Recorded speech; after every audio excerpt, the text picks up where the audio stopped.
Hello friends, today we will solve some questions of worksheet number 5 and chapter is multiples, factors and the multiples. Okay. In this worksheet, already we have known how can we find the HCF by using factor method and the prime factorization method. Today we will apply continued division method. ठीक है, इस method को कैसे करते देखेंगे. Then ये दो number हैं, this is smaller, this is greater. हम लोग स्मॉलर से ग्रेटर को डिवाइड करना शुरू करते हैं. ठीक है.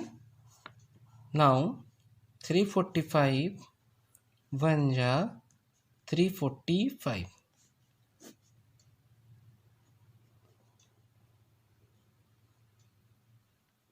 वन 61. नाउ अगेन 345 को डिवाइड करेंगे. देन 161 टू ज़ा 322.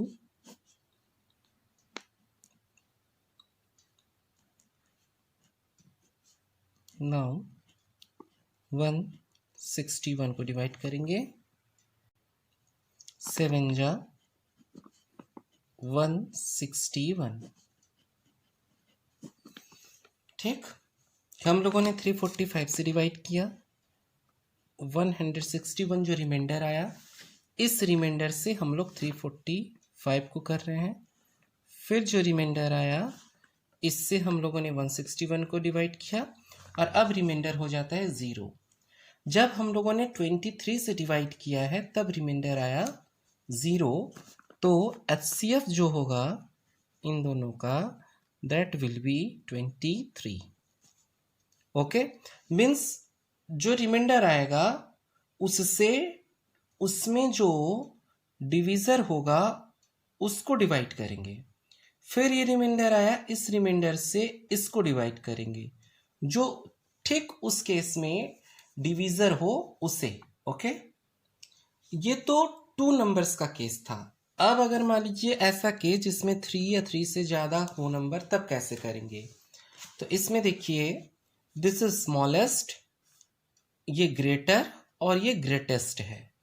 तो हम लोग सबसे पहले स्मॉलेस्ट से ग्रेटर वाले का डिवीजन स्टार्ट करेंगे. ओके.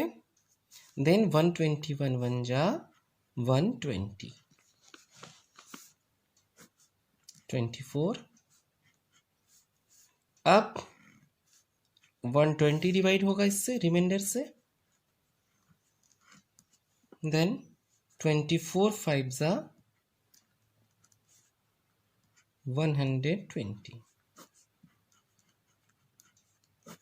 ओके.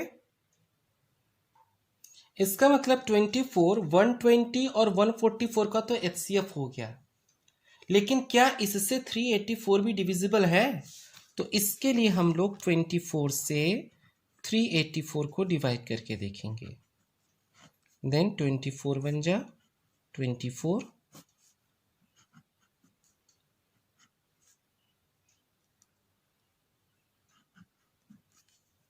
एंड 24 6 जा 144.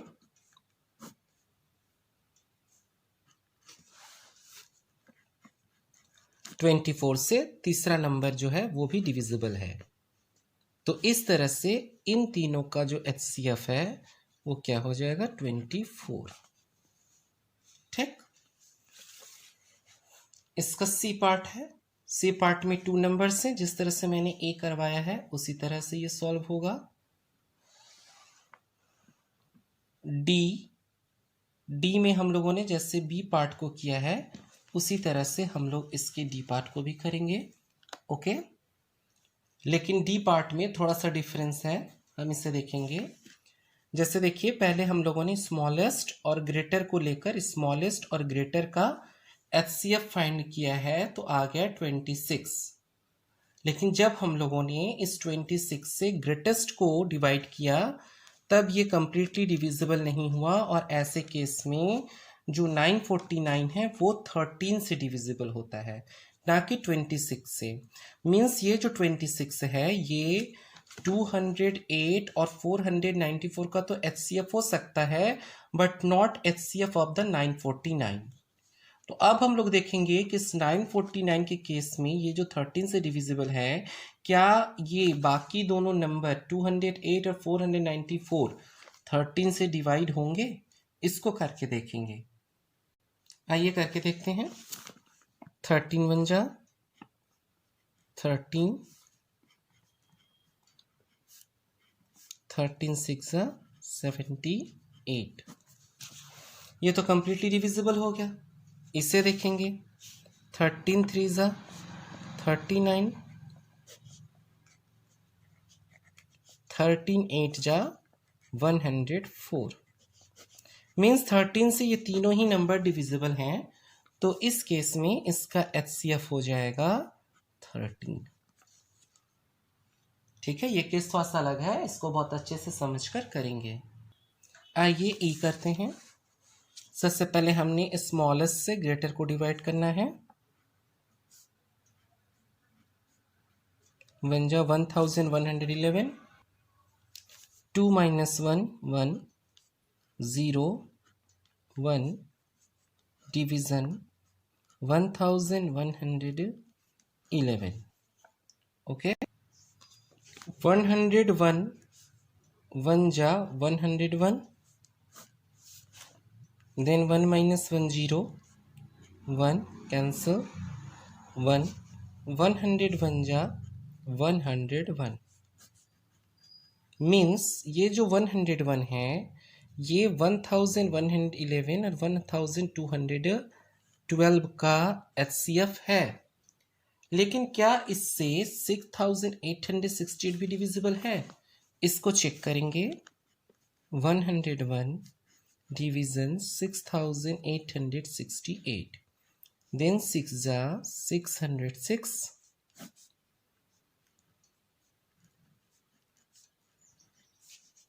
8 जा 808।